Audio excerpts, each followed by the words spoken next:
can you describe the aircraft? As it's flying past, it's a long shape. A las 7, a la misma altura. Cannot identify. It has some speed. Como a las 7, 8 de la posición.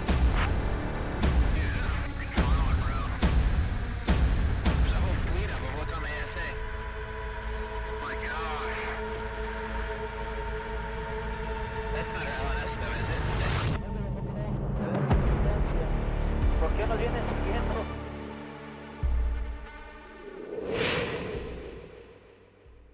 En 1994 grabó a un ser en las milpas, un ser luminoso con forma insectoide. En marzo de 2016 logramos conectar de la forma más extraordinaria posible una cámara en el volcán Popocatépetl en Paso de Cortés. Yo dije, bueno, quiero una cámara en Tepoztlán, puse dos cámaras en Tepoztlán. Quería una en el Pacífico, puse una ya en el Pacífico, ¿no? Y otra en Bernal. Yo quedé convencido al 100% de que muchas cosas que hay ahí en el cielo, Capi, no son humanas, son extraterrestres, son de otras dimensiones.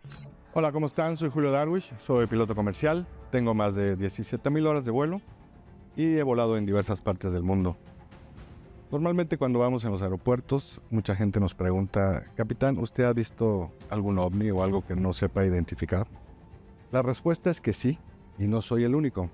El día de hoy tengo un invitado muy especial. Él es Carlos Clemente, tiene un programa en el canal de Bausán Televisión que se llama Centinelas y tiene las cámaras de Skywatcher. Así que nos va a traer unos videos y unas explicaciones muy interesantes. Los voy a dejar con Alfonso Salazar con un caso muy importante de su hemeroteca de más de 70 años de investigación. Así que, bienvenidos a Pilotos.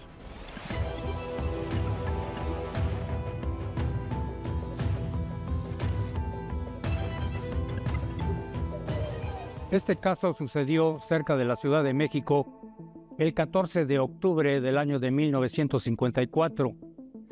El periódico Excelsior, en su edición del día siguiente, publicó la historia de que 4 pilotos de la Fuerza Aérea Mexicana, volando aviones del tipo AT-6 Tejanos, sobre la zona de la Jusco, se encontraron con un objeto en forma de platillo volador, el cual, según declaración de los 4 pilotos, lanzaba una llamarada de color verde de la parte inferior del objeto volador no identificado. Inmediatamente se comunicaron a la torre de control del aeropuerto de México y solicitaron informes si existía en ese lugar alguna otra aeronave volando o algún globo del tipo meteorológico. De la torre de control les informaron que no tenían ningún tipo de actividad aeronáutica sobre la zona de la Jusco. Los pilotos continuaron con su vuelo de adiestramiento y este objeto empezó a elevarse a gran velocidad hasta perderse en el cielo.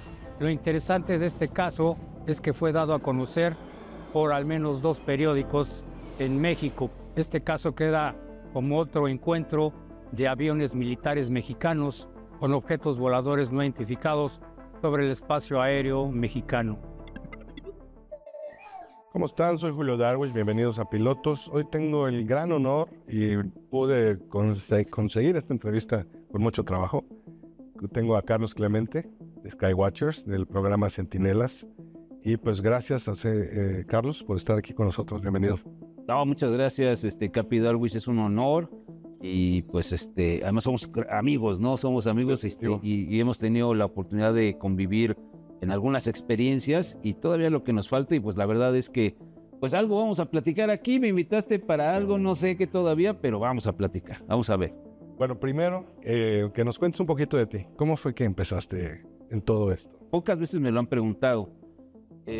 Yo desde muy niño, me acuerdo, mi padre compraba las revistas de Contacto Extraterrestre, Duda, los primeros libros de Juan José Benítez, Caballo de Troya, La Gran Oleada, varios libros tenía ahí, y además de otros autores, ¿no? Antes había libros, no había internet, estamos hablando de la década de los 70s, entonces... Hace poquito, entonces pues yo me leía todo, ¿no? Y ahí empecé yo a voltear al cielo. Yo decía, caray, aquí hablan de seres de otros mundos, de otros planetas. Entonces desde niño yo ya traía como que esa idea por culpa de mi padre, y después fue hasta el 84 y vi el programa de Jaime Maussan en aquel tiempo, 1984, El Mar del Universo.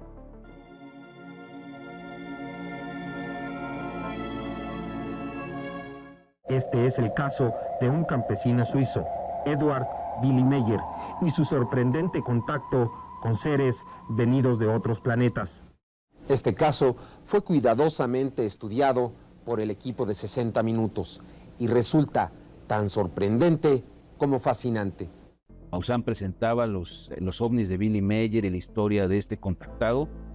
No, pues quedé impactado, ¿no? Porque ya, si lo que yo había leído, ahora lo veía en la televisión, con imágenes y fotografías, impactado, ¿no? Y así me la llevé en mi infancia, hasta mi juventud. Me acuerdo que también de niño mi papá se frenaba en la carretera, veníamos de Mazatlán, vivíamos en Mazatlán, veníamos a la Ciudad de México en coche y se detenía en medio de la carretera y se bajaba gritando, allá va un ovni, allá va un ovni. Yo estaba chiquito, yo decía, en las naves. Así fue mi infancia. Entonces, cuando comienzan los programas de Nino Canún en el 91, por ahí más o menos, no, pues imagínate el impacto que me causaron, ¿no? Porque ya traía yo toda la historia, me sabía los casos, entonces entendía yo de qué se hablaba. Y cuando se dan los programas de Nino Canún, pues fue un boom. Para mí fue, oye, sí es cierto, y los ven y andan por aquí. Entonces, hasta 1993 me compré una Handycam, una cámara Hi8. Yo dije, ya tengo mi cámara, porque decía Maussan, ayúdenos a grabar, conviértase en los vigilantes del cielo, ¿no? Sí. Yo dije, ya tengo mi cámara, ahora sí ya voy a estar con los vigilantes del cielo. Y ahí voy a buscar a Maussan, ¿no? Y fue otra aventura, que esa ya es otro programa, pero logré encontrar al equipo de los vigilantes en ese tiempo, que estaban aquí en la salida hacia la Marquesa, y ahí los encontré. Y ahí, cuando llegué por primera vez con mis videos, con mi cámara, estaba Demetrio Feria, que es el que nos enseñó a todos a observar el cielo. Y ahí empecé ahora sí que a estar de lleno, no de lleno, estudiaba y trabajaba, y en las tardes me subía a la azotea a grabar ovnis. O sea, se convirtió en una pasión. Se convirtió en una gran pasión. Al principio fue muy complicado porque grababa todo lo que veía, y Demetrio Feria fue el que nos instruyó a muchos de nosotros en aquel tiempo. Estoy hablando del 93 hasta el 95 más o menos. Nos instruía para saber qué ver en el cielo, qué buscar, cómo grabarlo. Y obviamente en ese momento había grandes personajes también dentro del equipo que se dedicaban a ser camarógrafos profesionales, ¿no? Entonces tuve contacto con muchos de ellos y me daban tips de cómo aprender a grabar, y poco a poco fui aprendiendo un poquito más acerca de todo esto, y hasta el 97 fue cuando el equipo se divide. Yo me quedo con el jefe y de repente un día llego con él y me dice, hazte cargo del equipo, empieza de cero, pero hazlo. Y ¿El ahí, jefe te refieres a? al jefe Maussan. Pero ahí ya Maussan. tenían contacto. Sí, no, desde el 93 iba a las juntas a su casa, llevábamos los videos, platicábamos dónde los veíamos, cómo grabábamos, hacíamos algunas vigilancias, nos íbamos a algún lugar. Me acuerdo de los primeros sitios fue en Metepec. En 95, en la casa de Sara Cuevas en Metepec, a las 4:30 de la madrugada, en Villa San Agustín se llama el fraccionamiento. Ella en 1994 grabó a un ser en las milpas, un ser luminoso con forma insectoide. Entonces se impactó, hubo ovnis en los radares ese día, ese 15 y 16 de septiembre de 1994. En el Centro de Control Radar en México habían cambiado el equipo del análogo a digital, era nuevecito. Tenía poco tiempo y Enrique Colbeck estaba controlando esa noche y estaban impactados porque había ecos de radar por toda la zona, en Metepec, Pastejé, Toluca. Y ellos pensaban que estaba fallando el equipo, pero no, había objetos en toda la zona. Sara Cuevas esa noche ve los ovnis y además ve a un ser en las milpas de maíz y lo logra grabar. Eso fue en 1994, en septiembre. En 95, Maussan renta la casa de Sara porque ella se fue a vivir a otro lado y me dice a mí y a varios de los que estábamos en ese tiempo, váyanse a vigilar cada fin de semana, cada que puedan. Estamos un mes rentando la casa y aprovechemos. Ahí viví algo bien impactante porque ya había visto cosas, ¿no? Había visto los objetos plateados entre las nubes y algunas cosas muy impactantes, pero en ese 1995, en septiembre, recuerdo perfectamente, estaba yo con Juan Carlos Maldonado, un amigo, y Julio Granados, que también era parte del equipo de los vigilantes. Eran las 4:30 de la madrugada, estaba Salvador Guerrero. Se baja porque ya era de madrugada y estaba cansadísimo y hacía un frío terrible. Se baja. Yo dije, bueno, 4:30 de la madrugada, ya no duermo, ¿no? Ya mejor bajo al rato, desayuno y me voy a mi casa. Era un fin de semana. 4:30 de la madrugada, la torre de TV Mexiquense está como a 1 kilómetro de distancia. y de entre los árboles sale un disco de color naranja, amarillo, a una altura de 10 metros sobre los techos de las casas, así ligerito, moviéndose, y yo sentado así en un banquito muriéndome de frío, que me impacto y que les grito a mis compañeros, allá va, corran, y corremos hacia las cámaras que estaban a unos metros de distancia de nosotros. Cuando llegamos hacia las cámaras, en ese momento, como si el objeto nos hubiera escuchado, empieza a elevarse y se pierde en 30 segundos en lo que es la niebla o las nubes, y no nos da tiempo de solo encender las cámaras, y en lo que la cámara empieza a hacer es el objeto se fue hacia la niebla y adiós. Sí. Pero lo vimos plenamente y perfectamente. Bueno, ahí yo quedé convencido al 100% de que muchas cosas que hay ahí en el cielo, Capi, no son humanas, son extraterrestres, son de otras dimensiones, y ahí yo me convencí perfectamente de que estábamos siguiendo algo que era muy real. Estamos hablando de 1995. Tendría yo, no sé, cuando unos 20 años, 22 años, por ahí más, 23 años, cuando mucho. Entonces, estaba impactadísimo. Claro. Y de ahí más entré, más me emocionaba y más quería ir a vigilar a Tepoztlán, aquí y allá, Puebla, al volcán. Y entonces fue cuando en 1997 que el jefe Maussan me dice, hazte cargo del equipo de los vigilantes. No, pues olvídate, fue como meter a un chivo en cristalería, ¿no? Yo hacía y deshacía y vámonos aquí, vámonos allá. Todo corría por nuestra cuenta, nadie nos daba dinero, todo era de puro gusto, de puras ganas. Llegué a conformar un equipo muy padre, muy importante, de adultos, jóvenes y de muchas gentes que nos acompañaban a hacer vigilancias. Nos fuimos a muchos lugares, conocimos muchas zonas y eso obviamente yo no lo sabía, como que fue la preparación para que después iba a venir más adelante. Yo lo hacía por el gusto, por la experiencia, por conocer. ¿Y a qué me refiero? Que desde ese punto llegaría yo a ir a Tijuana, conocerte, eso es lo que quería platicar, a conocer a otro. O sea, fue expandiéndose, como si de alguna manera yo cumpliera como una función dentro de un tablero de ajedrez, y entonces las jugadas se van orquestando, y entonces fui conociendo lugares, personas, y obviamente en el trayecto pues vas asimilando muchas cosas, ¿no? Y vas aprendiendo y escuchas buenas cosas, malas cosas, críticas, no críticas, lo bueno, lo malo, lo feo, y te vas formando, vas aprendiendo todo esto, y eso es lo que yo creo que de alguna manera me ha ido ayudando a caminar literalmente sobre las aguas, mi querido Capi. Impresionante, Carlos. Bueno, tenemos poco tiempo. A mí, yo creo que vamos a tener que hacer otro programa. Los que sean. Que, pues, yo feliz también, y yo estoy seguro que la gente también.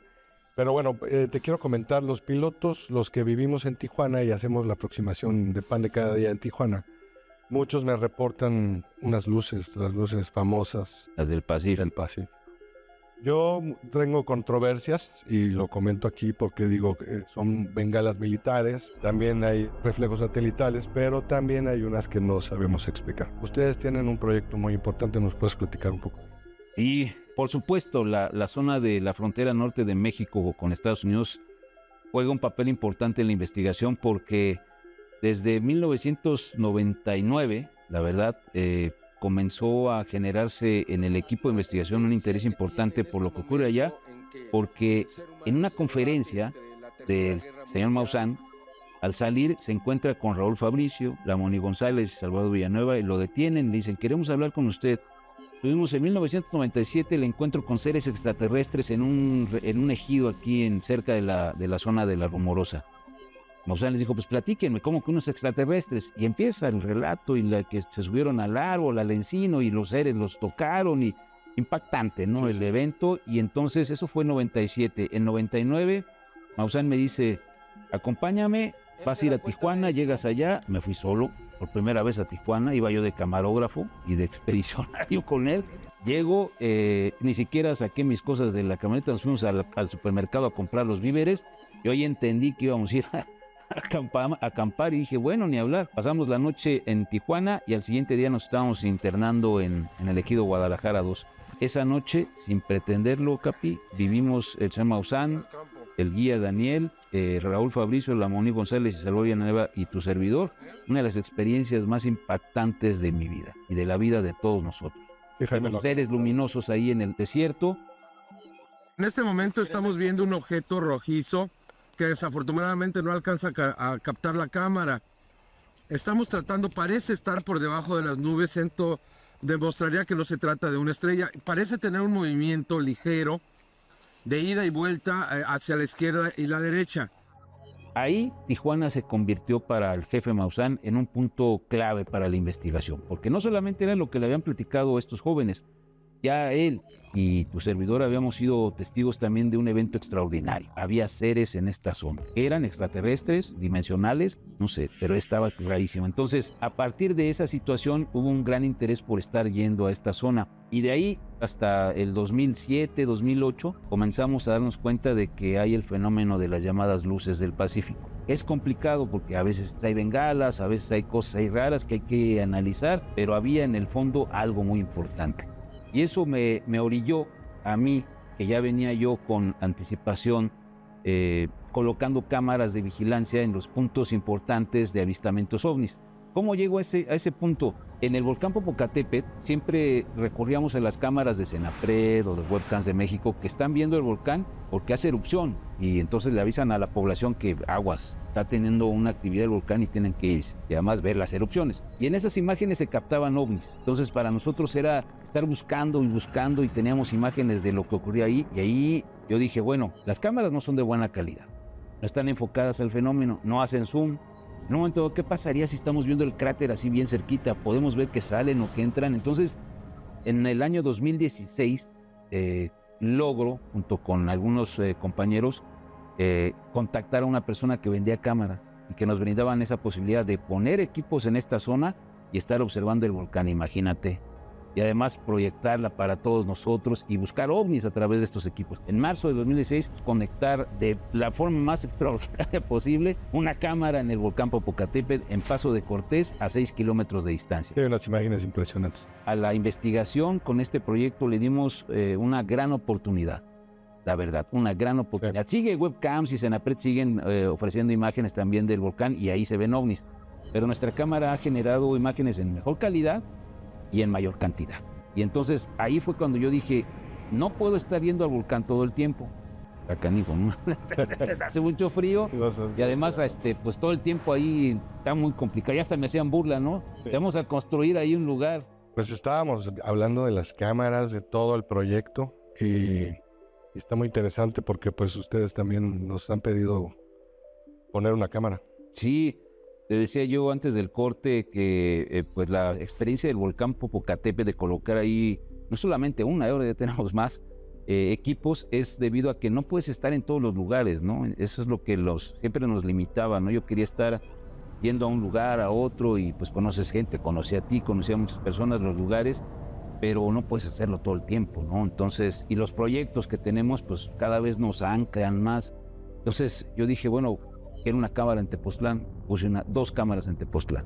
Quería una en el Pacífico, puse una ya en el Pacífico, ¿no? Y otra en Bernal, y así. Entonces estamos creciendo y estos equipos están ahí para que sean nuestros ojos, literalmente, ¿no? Ver qué es lo que está pasando, sobre todo tanto de día y de noche, porque también con el sistema infrarrojo se registran cosas extraordinarias. Y en el Pacífico, allá en donde tuvimos la oportunidad de estar contigo, en tu azotea precisamente, lugares inmejorables, ¿no? Para la observación y llevar a cabo estos registros, como tú bien dices, bueno, ¿cómo podemos establecer si algo es humano o no lo es? ¿O qué tipo de fenómeno se presenta en estos lugares? Porque mucha gente dice muchas cosas. Muchos, no, y que yo vi, y algunos toman videos más o menos de buena o regular calidad, y a veces es medio complicado saber determinar qué es. Pero si tienes una cámara, la puedes transmitir completamente en vivo y además logras que muchas personas estén atentos a las imágenes, te va a ayudar mucho. Y créeme que el proyecto ahorita teníamos 6 y vamos a tener más cámaras porque vamos a regresar contigo allá en breve al Pacífico y vamos a poner 3 equipos más, uno en Ensenada, Rosarito y allá en playas de Tijuana, que está pegado a la frontera. Y ahí vamos a tener la visión de una buena parte del Pacífico Norte que nos va a permitir registrar eventos que tú has visto allá, que tú sabes que existen en esta zona y tener estos registros. Las cámaras que tenemos ahorita en vivo las ven desde un Emiliano Morocho, así se llama, él vive en Argentina, Pagavino, que vive no sé en dónde, y así, entonces están diseminados por toda América. Todo el mundo se mete a las cámaras y dicen, oye, fíjate que a las 8 de la noche se vio algo, revísalo. Y entonces eso te da una gran oportunidad, uno, de involucrar a la gente en un proyecto tan padre, tan interesante, y obviamente pues genera imágenes, evidencias. como les digo, estas cámaras son de todo, pero no es mía, son cámaras de todos nosotros y pues aprovechemos, ¿no? Entonces, yo creo que esa oportunidad es lo que está haciendo que la investigación y las evidencias vayan en aumento. Y eso propició que tuviéramos un programa que se llama Centinelas, aquí en Maussan Televisión, y revisamos siempre estas imágenes y no paramos. Hay cosas que sí son, no son, pero... No, de hecho analizar, digo, los pilotos, lo que pasa es que ya en zona terminal, en aproximación se ven, pero no podemos grabar ahí porque es cabina estéril. Sueltas el timón, ¿no? Sí, es cabina estéril, ya a partir de 10,000 pies ya toda la atención va al vuelo, pero pues lógicamente ver las luces, y me las dicen a cada rato. Y ahí desde su casa, de todos, he visto luces. Les tomo tiempo cuando salen las naranjas y duran de 5 a 6 minutos, se apagan. Ahí yo digo que son bengalas, Claro. porque es lo que dura una bengala militar, pero hay unas que se quedan más tiempo. Y te comentaba hace rato las 5 que venían parejitas. Venían 5 luces, las vimos desde el techo, no grabé nada.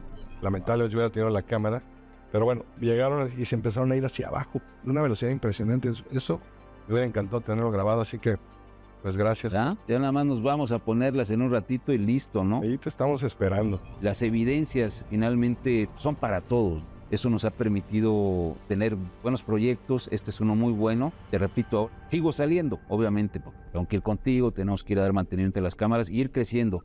Queremos poner otra en Guatemala, en diferentes zonas donde se ven estos objetos y tener esta gran posibilidad. Carlos, se me acabó el tiempo.